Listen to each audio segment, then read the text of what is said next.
In the beginning, there was nothing. No earth. No sky.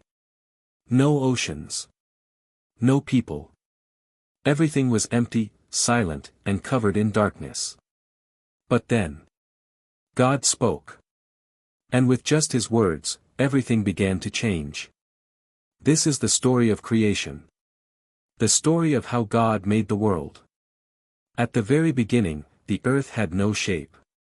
It was empty and dark, and deep waters covered everything. But the Spirit of God moved over the waters.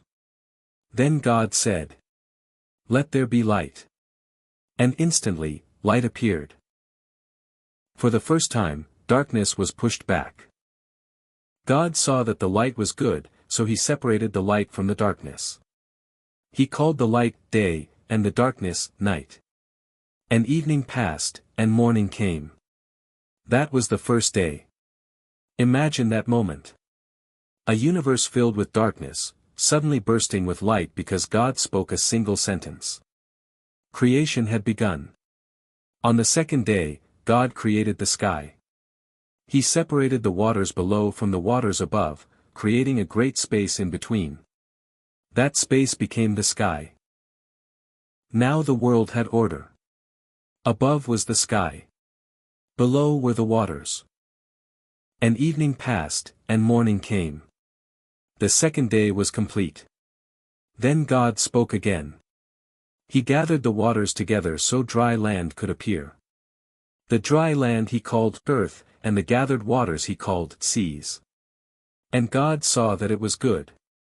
But God wasn't finished. He said, "Let the earth produce vegetation." Suddenly, grass began to grow.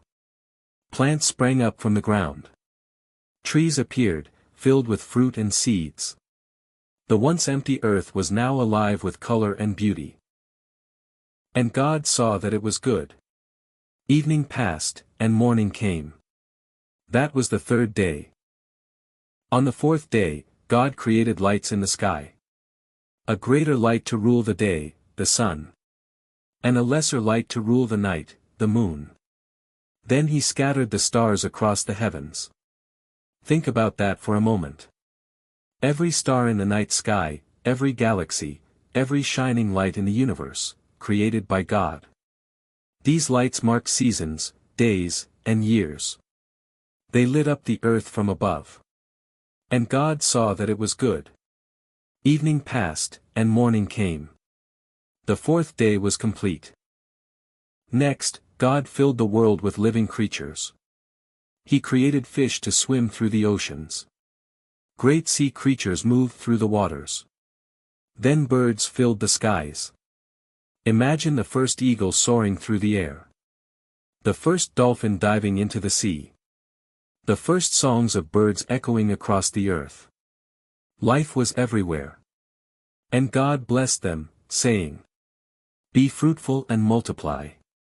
And God saw that it was good. Evening passed, and morning came. That was the fifth day. Then came the sixth day. God created animals of every kind. Livestock, wild animals, and creatures that moved along the ground.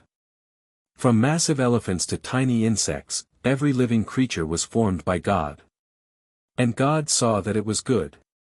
But then, creation reached its most important moment. God said, "Let us make mankind in our image."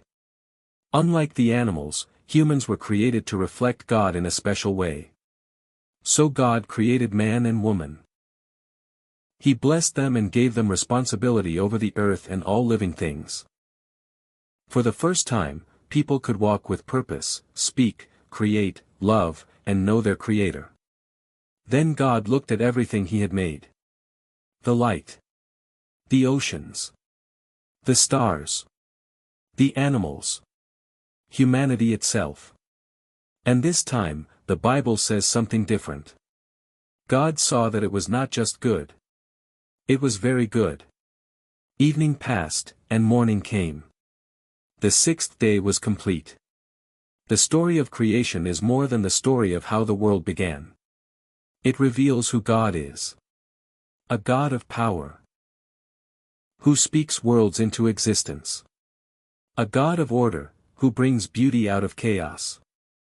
And a God of purpose, who created humanity in his image.